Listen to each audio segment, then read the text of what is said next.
अस्सलाम वालेकुम। मेरा नाम है डॉक्टर अब्दुल मन्नान और मैं हूँ आपका फिज़िकल थेरेपिस्ट। और आज हम जिस टॉपिक पर बात कर रहे हैं ये बहुत ही कॉमन है, लेकिन इतना ही सेंसिटिव है क्योंकि बहुत से लोग डेली बेसिस पर इस कंडीशन से गुजरते हैं।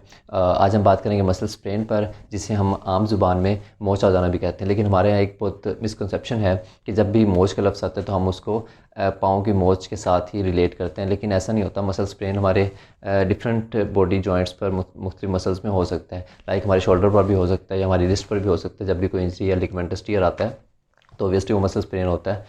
और यहाँ पर मैं एक जल्दी से क्लैरिफाई करता चलूँ कि बहुत से लोग कंफ्यूज करते हैं स्प्रेन को और स्ट्रेन को। तो स्प्रेन बेसिकली हम लिगामेंटस टियर को कहते हैं कि अगर लिगामेंट में कोई इंजरी या कोई टियर आ जाता है तो उसको हम स्प्रेन कहेंगे।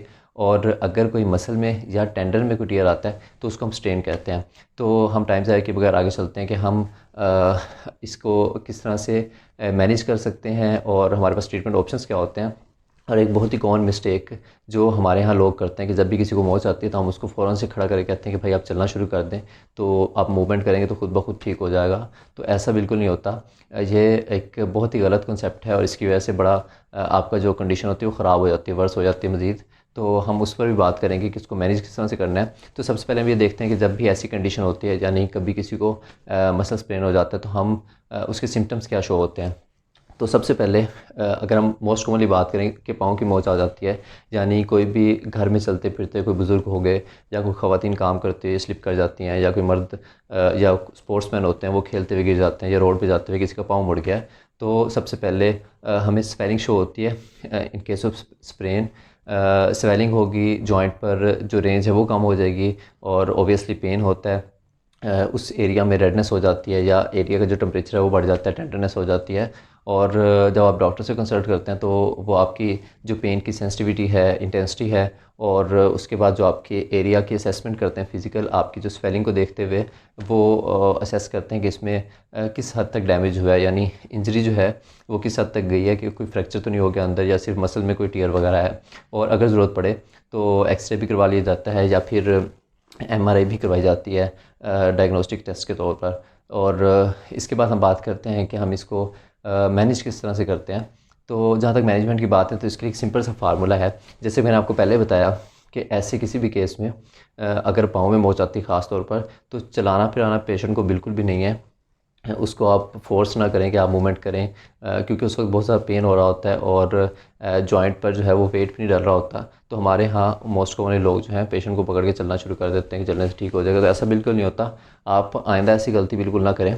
उसके ऑपोजिट एक सिंपल सा फार्मूला है जो आप प्रैक्टिस करेंगे तो उसमें हम फर्स्ट एड के तौर पर उसको यूज़ कर सकते हैं। और वो फार्मूला है फार्मूला ऑफ राइस का। ये वाले राइस नहीं, बल्कि ये फार्मूला जो है राइस का, इसको हम यूज़ करते हैं जनरली घर में जो मोच की कंडीशन है उसको कंट्रोल करने के लिए एज ए फर्स्ट एड के तौर पर। उसके बाद आप जब ये करते हैं तो उसके बाद जाकर आप किसी भी डॉक्टर को कंसल्ट करें और इसका प्रॉपर आगे ट्रीटमेंट शुरू करें।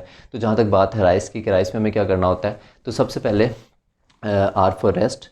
और रेस्ट की कंडीशन में यह है कि आपने जब भी किसी को ऐसा मसला होता है तो उसको एक्टिविटी ना करवाएं, उसको घर पर ले जाएं और रेस्ट करवाएं। रेस्ट का ये मतलब हरगिज़ नहीं है कि आप उनको कोई भी फ़िज़िकल एक्टिविटी नहीं करवाएंगे। आप फ़िज़िकल एक्टिविटी से अवॉइड नहीं कर सकते।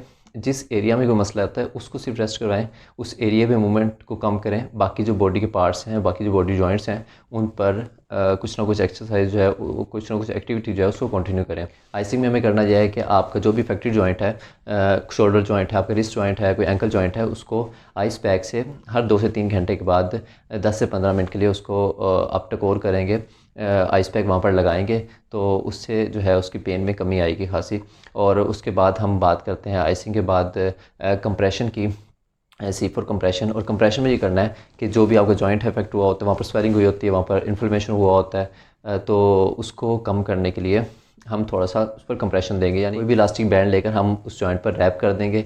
और इस बात का ख़ास ख्याल रखें कि जो कंप्रेशन है वो इतना ज़्यादा ना हो कि आपकी ब्लड सप्लाई ही कंप्रोमाइज़ हो जाए। अपनी ब्लड सप्लाई में कोई खलल नहीं डालना। अगर आपको वो बैंडेज करने से या कंप्रेशन देने से पेन फील हो रहा है तो आप उसको ज़रा लूज़ कर सकते हैं। अगर आपको फील हो रहा है कि आपकी ब्लड सप्लाई जो है वो कंप्रोमाइज़ हो रही है तो उसको ज़रा लूज़ कर दें। और इसमें आप कोशिश करें कि अगर आपके पास घर में कोई इलास्टिक बैंड मौजूद है तो आप उसका यूज़ करें, यानी लचकदार बैंडेज का यूज़ करें। आप सिंपल बैंड जो है वो ना उसे बांधें। और उसके बाद हम बात करते हैं, हमने रेस्ट की बात की और आइसिंग की बात की, कंप्रेशन की बात की, तो एंड में हम बात करेंगे एलिवेशन की, यानी जो भी आपका अफेक्टेड पार्ट है उसको आप अपनी बॉडी से ज़रा एलिवेट करें। खासकर आपका जो हार्ट का लेवल होता है आपके दिल के लेवल से उसको ज़रा सा ऊपर होना चाहिए। आपका चाहे बाजू है या आपका पाँव है तो आप उसको दिल के लेवल से ज़रा ऊपर रखेंगे, ख़ास तौर पर लेटते हुए या रेस्टिंग पोजीशन में, या आपको रात को सोते हैं तो उस वक्त आपका जो भी अफेक्टेड एरिया तो उसको अपनी बॉडी से ज़रा सा एलिवेट करके रखें। और ये था सिंपल सा फार्मूला जिसको हम फार्मूला ऑफ राइस कहते हैं। जब भी घर में किसी को ऐसी कंडीशन होती है तो आप उल्टे सीधे तजर्बे करने की बजाय या टोटके ज़माने के बजाय सबसे पहले जो राइस का फार्मूला यानी उसको रेस्ट करवाएं और आइसिंग करें, उसको कंप्रेशन दें, एलिवेशन दें, इन 4 स्टेप्स को फॉलो करें तो काफ़ी हद तक जो कंडीशन है वो उसको हम कंट्रोल कर सकते हैं। और उसके बाद ऑब्वियसली आप जाकर अपने डॉक्टर को कंसल्ट करें, उसका प्रॉपर ट्रीटमेंट जो है, प्रॉपर असेसमेंट जो है कि वो वहाँ पर कितना नुकसान हुआ है, यानी कोई फ्रैक्चर हुआ है या सिंपल कोई मसल इंजरी है, तो हम उसको इस तरह से कंट्रोल करेंगे। और उसके बाद ऑब्वियसली हम मेडिकेशन भी करते हैं, यानी कुछ पेन किलर्स भी ले सकते हैं इन केस कि अगर आपका पेन बहुत ज़्यादा है। और मैं रिकमेंड करूँगा कि आप अर्ली कंडीशंस में यानी पेन कम है तो आप एनाल्जेसिक जेल यूज़ करें। एनाल्जेसिक जेल यूज़ करने से तो आपका जो अफेक्टेड एरिया का लोकलाइज जो पेन होता है वो कम हो जाता है और उसके साथ साथ आपकी इन्फ्लेमेशन भी कम हो जाती है। उम्मीद है आपको हमारी आज की वीडियो पसंद आएगी। और ये जो कंडीशन होती है मसल स्प्रेन की यानी मोच आ जाने की, ये बहुत ही कॉमन होती है। अक्सर ही कोई ना कोई गिर जाता है या कुछ स्लिप कर जाता है तो ऐसी कंडीशन हो जाती है और लोग फिर उसको गलत टोट के ज़माने से उस कंडीशन को ख़राब कर लेते हैं। तो आप इस इन्फॉर्मेशन को ज़रूर दूसरों से शेयर करें ताकि उस पर बर वक्त कंट्रोल पाकर जो कंडीशन को है उसको बेहतर किया जा सके। और आपका किसी भी किस्म का कोई भी क्वेश्चन होता है आपकी हेल्थ के रिलेटेड तो आप हमें कमेंट्स में पूछ सकते हैं, हम उसको ज़रूर एड्रेस किया करेंगे। आप अपना फीडबैक भी ज़रूर दिया करें और अगर अभी तक आपने हमारा चैनल सब्सक्राइब नहीं किया तो वो भी ज़रूर कर लीजिए।